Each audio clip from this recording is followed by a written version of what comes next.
안녕하세요, 스튜디오 20입니다.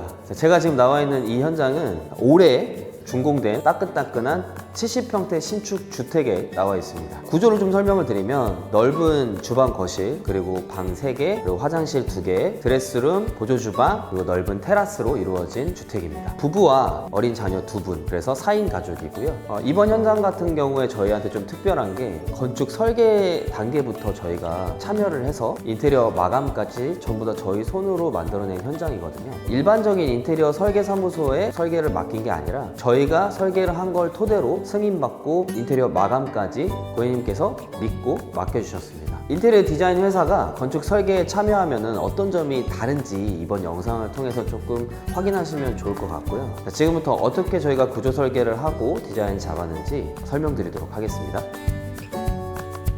현관을 저희가 설계할 때 구조적으로 어떻게 하면 편리하게 사용하실 수 있을까를 고심을 많이 했는데, 저는 현관에 들어서자마자 특정한 공간이 나오는 걸 원하지 않았고 고객님들께 선택할 수 있게 해주면 좋겠다라는 생각을 했거든요. 그래서 저희가 현관에서 딱 들어서자마자 복도를 만나게 됩니다. 안방을 가거나 아이방을 가거나 공용부를 가는 걸 선택할 수 있게 만들었어요. 나는 방에 바로 들어가고 싶은데 바로 거실, 주방이 바로 나와버리면 항상 거실, 주방을 거쳐서 가야 되잖아요. 그런 점을 좀 최소화하기 위해서 현관에 들어오게 되면 바로 복도를 만나게 설계를 했습니다. 사실 70평대 현관 치고는 꽤 넓은 현관은 아니에요. 하지만 이 주택의 장점이 청고가 2,700입니다. 무려 아파트보다 30cm 이상이 높기 때문에 공간감은 저희가 봤을 때 충분하다고 생각을 하고요. 이 옆쪽에 보이시는 이 신발장이 한 통이 아니라 어떻게 보면 2통입니다. 이 판넬의 크기가 2,400까지밖에 나오지 않기 때문에 이 하프에서 한번 끊어서 2통으로 만들어서 수납을 최대화했고요. 그리고 이 디딤석을 밟고 들어오게 되면은 이 공간도 뭐 소품을 놓거나 액세서리를 놓거나 지갑이나 키 같은 것들 보관하기에 이 충분한 공간으로 만들어 드렸습니다. 제가 지금 서 있는 공간이 현관에서 들어오게 되면 바로 마주하는 복도 공간입니다. 항상 저희가 현관 근처에 있으면 좋겠다라고 하는 것들이 좀 있었거든요. 그게 바로 세면대와 스타일러인데, 현관 옆쪽 바로 좌측에 저희가 손 씻는 공간을 만들어 놨고요. 그 옆에 스타일러를 놓을 수 있는 공간까지 만들었습니다. 사실 구축 아파트에서는 이런 부분들을 만들고 싶어도 이 공간 자체가 없기 때문에 그런 부분에서 좀 어려운 점이 있는데, 저희는 설계 단계부터 이걸 계획을 했기 때문에 가능한 부분이고요. 그리고 이 현관에서 딱 들어오자마자 제가 구현하고 싶었던 게 바로 이 데크가 보였으면 좋겠다라는 점이었습니다. 그래서 지금 바로 입구 맞은편에 저희가 통창을 설계를 해서 조도도 들어오고 데크가 바로 보일 수 있게 설계를 했거든요. 자, 이 공간은 현관에서 바로 우측으로 꺾자마자 나오는 아이들 방으로 가는 복도입니다. 저희가 이 부분도 좀 신경 써서 설계를 한 게 있는데, 이 아이들이 고등학생이 되고 이제 성인이 될 텐데 독립적인 공간이어야 된다고 생각을 합니다. 항상 현관에 들어서서 공용부를 지나서 내 방이 나온다면 그건 프라이빗한 느낌이 없다고 생각을 하거든요. 그래서 저희는 현관 바로 옆에 설계를 해서 아이들이 충분히 개인적인 공간으로 쓸 수 있게 그렇게 설계를 했습니다. 복도 공간입니다. 아이들 방으로 들어가는 복도를 지나면 지금 제 앞에 있는 공용 화장실이 있고요. 그 앞에는 드레스룸이 있는 이 복도가 있습니다. 이 복도가 공용부에서 안방까지 한 15m 정도 되는 굉장히 긴 복도거든요. 저는 이 복도를 좀 설계를 할 때 좀 신경을 썼던 부분이 바로 이 데크에서 들어오는 조도입니다. 공용부 쪽으로만 저희가 개폐할 수 있는 창호를 만들었고, 그 다음에 제 옆에 쪽과 현관 앞쪽은 통창을 만들어서 조도만 들어올 수 있게 만들었거든요. 이 복도는 좀 어둡지 않아야 된다고 생각을 해요. 그래서 이 외부에 있는 조도가 온전히 들어올 수 있게 그렇게 설계를 했습니다. 이곳은 공용부 가기 전에 나오는 드레스룸입니다. 드레스룸으로 들어오게 되면 저희가 이렇게 디귿자로 장을 짜놨고요. 그리고 이쪽에는 오픈 드레스룸을 나중에 이용하실 계획이 있습니다. 이 부분이 이제 슬라이딩 도어인데, 이 슬라이딩 도어를 열면 바로 나오는 게 세탁기와 건조기, 그리고 옆쪽으로 돌면 보조 주방이 나오고요. 그리고 그 보조 주방의 도어를 바로 열면 메인 주방이 나오는 이런 순환식 구조입니다. 그래서 공용부에서 주방, 보조 주방, 그리고 드레스룸, 그리고 복도로 이어지게 저희가 순환을 할 수 있게 만들었는데, 그 이유가 세탁기와 건조기는 저는 드레스룸과 가까워야 된다고 생각해요. 건조기에서 옷을 뺀 다음에 안방에 있는 드레스룸으로 가가지고 그걸 갠다면 굉장히 동선이 길어지잖아요. 그래서 바로 이쪽으로 와서 개서 끝낼 수 있게 그렇게 드레스룸 공간을 만들었고, 그리고 보조 주방이 있는 세탁기와 건조대는 또 물을 쓸 수 있는 보조 주방과 가까우면 좋다고 생각을 하거든요. 왜냐면은 빨래 같은 것들도 또 손으로 또 조금 지워야 되는 부분도 있고 항상 이 물이 필요할 때가 있습니다. 그래서 보조 주방 안에 세탁기와 건조기를 설계를 하고, 보조 주방은 또 메인 주방과 가까우면 가까울수록 좋다고 생각을 합니다. 그래서 저희는 이 순환식 구조를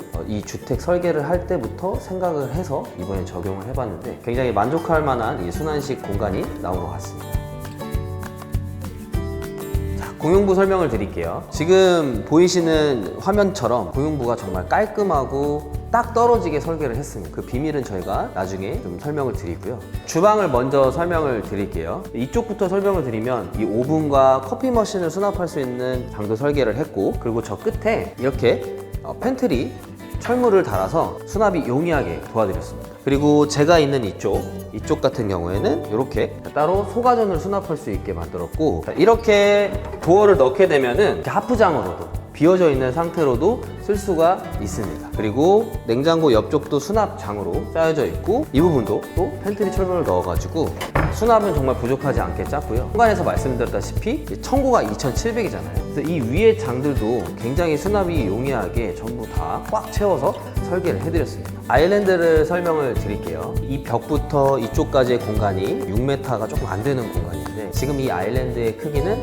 3m 50입니다. 그래서 양쪽으로 동선을 만들 수가 있었어요. 아일랜드 양쪽에 동선을 만들면 공용부에서 어느 쪽으로 들어와도 편리하기 때문에 식탁에서 들어오든 이 홈바에서 들어오든 보조 주방 쪽에서 들어와도 이 동선이 다 살아있으면 굉장히 편리합니다. 사실 이 아일랜드가 이쪽으로 붙게 되면 이 안에서 내가 공용부로 나갈 때 조금 동선이 멀어지는 경향이 있거든요. 그런 부분을 착안을 해서 양쪽에 동선을 뒀습니다. 그리고 이 아일랜드의 상판을 조금 설명을 드릴게요. 이 상판은 천연석입니다. 이 천연석에도 뭐 여러 가지가 있지만 저희는 무광 천연석을 사용을 했고, 이 정말 돌 같은 자연에서 볼 수 있는 그런 돌 재질을 그대로 시공을 했거든요. 물론 세라믹이나 칸스톤보다 사용성은 좋지 않습니다. 하지만 이 무늬목과 이 상판 그리고 바닥도 원목 마루거든요. 이런 것들이 조화를 봤을 때는 너무너무 잘 어울리고 예쁜 것 같아요.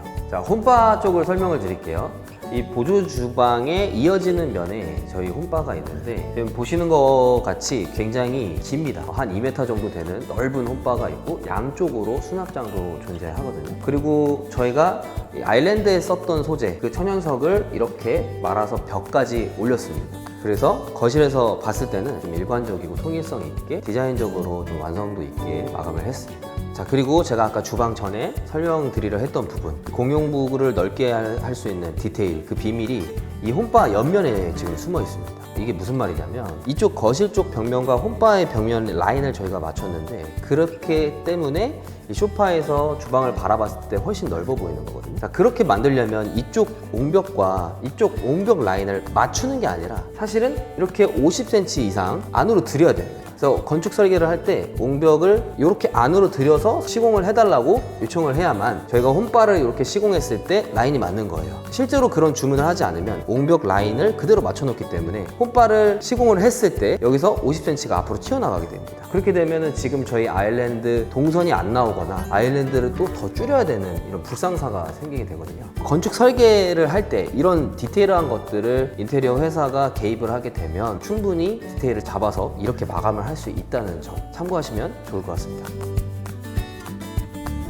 거실입니다. 창호가 데크 쪽으로 나가는 창호가 있고요. 그 다음에 이렇게 환기를 할 수 있는, 뷰를 볼 수 있는 창호가 제 뒤쪽에 있습니다. 그래서 이쪽에 소파를 두고 이쪽에 이제 TV를 둘 예정인데, 가구까지 들어왔으면 정말 완벽했을 텐데 아쉬운 부분은 있습니다. 그러니까 바닥 같은 경우에는 때까마루에 이 소마크가 들어가 있는 오크 자재라고 보시면 되거든요. 저희가 이 때까마루를 자주 쓰는데 이 소마크가 들어간 제품들이 보다 더 원목스럽기 때문에 굉장히 고급스럽거든요. 그래서 이 제품 참고하시면 좋을 것 같고, 원목과 만나는 이 면은 페인트 마감입니다. 페인트는 더네드워드 제품을 사용을 했고요. 더네드워드 제품 중에 이 화이트가 쨍한 화이트가 아니라 약간 미세계의 화이트 톤이 있어요. 그래서 이 오크색들과 원목과 굉장히 잘 어울릴 만한 그런 컬러를 선택을 해서 시공을 하였습니다. 그래서 저희 바닥 같은 경우에는 원목마루, 벽은 페인트, 그리고 주방 도어는 무늬목, 그리고 이 앞에 아일랜드 상판은 천연 대리석을 사용을 해서 이 네 가지의 그 자재들이 너무 잘 어울리는 것 같아요. 그래서 더욱 이 공간이 빛나는 것 같습니다.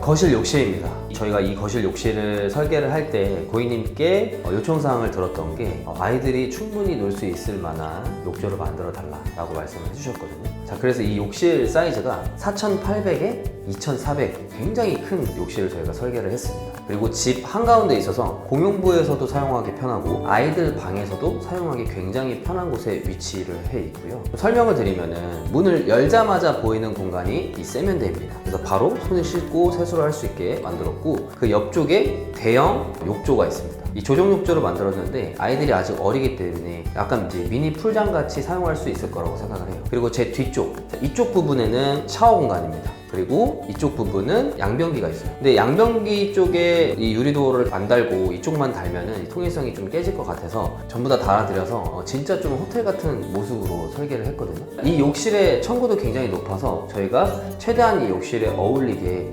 1200에 600각짜리 타일을 사용을 하였습니다. 윤영 상자에서 나오는 제품인데 이게 약간 비 내리는 듯한 그 느낌이 있어서 우리 욕실에도 굉장히 잘 어울리는 것 같고, 저희가 아파트에서는 많이 사용하지 않는 이 천장재를 사용을 해봤거든요. 이노솔이라는 제품이에요. 그래서 일반 SMC와 다르게 구획이 없습니다. 그래서 천정까지 좀 깔끔하게 마감을 한 욕실이라고 볼 수 있습니다. 자, 안방을 설명을 드릴게요. 자, 안방은 우리 고객님들의 스타일이 좀 들어간 곳이라고 생각을 하거든요. 아내분께서 클래식한 걸 좋아합니다. 그래서 이 바닥과 뭐 이런 간살도어 이런 부분에 클래식한 걸 조금 제가 묻게 설계를 했습니다. 바닥을 보시면은 원목 패턴 마루예요. 이 오크 내추럴이라는 수종이고요. 지금 보시면은 패턴이 굉장히 클래식하거든요. 그래서 이 원목 마루긴 하지만 조금 더 클래식을 가미했다, 이렇게 보시면 좋을 것 같고, 자, 이 간살 도어들도 일반 필름이 아니라 원목을 사용해서 보다 클래식하게 저희가 제작을 했습니다. 그리고 이 침대 월 쪽을 조금 설명을 드릴게요. 원래 이 주택 구조에서 이 부분이 일자로 딱 떨어지는 벽면이 아니라 이렇게 사선으로 꺾여 있었습니다. 근데 침대 월을 만들기 위해서 저희가 이 부분을 수직 수평을 잡아서 월을 만들었고, 지금 이 뒤쪽 공간은 아무래도 이렇게 사선으로 끊기다 보니까 남는 공간이 있었어요. 그래서 이 주방에 사용한 무늬목 소재를 사용을 해가지고 장을 만들어 드렸습니다. 지금 보시면은 이렇게 뭔가를 수납할 수 있게 만들어 드렸고, 고객님께서 슈퍼싱글 2개의 침대를 사용하신다고 해서 그 슈퍼싱글 2개 끝나는 지점에 딱 맞춰서 월 제작을 하고 장을 제작을 해서 이렇게 문이 딱 열리는데 방해받지 않게, 이런 점들도 저희가 건축 설계 단계부터 고객님들과 상의를 하면서 만들 수가 있었습니다.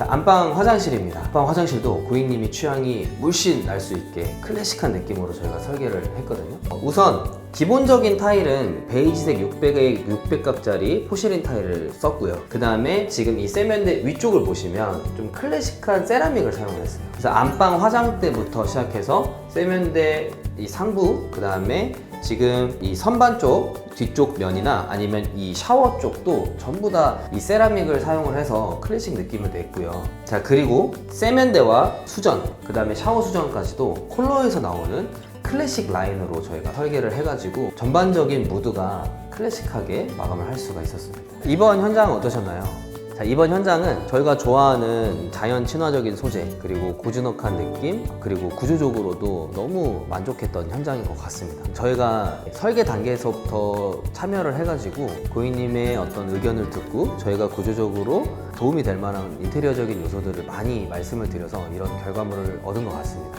만약에 건축 설계사무소에서 받아온 그런 설계 도면을 그대로 시공하게 된다면 인테리어적인 디테일을 놓칠 수가 있어요. 그래서 그런 부분을 꼭 염두하시고 건축 설계 단계에서 디자인 회사와 협업을 하시면 저희 같은 좋은 결과물을 얻을 수 있을 거라고 생각합니다. 저희는 다음에 더 좋은 현장으로 찾아뵙도록 하겠습니다. 지금까지 스튜디오 20이었습니다.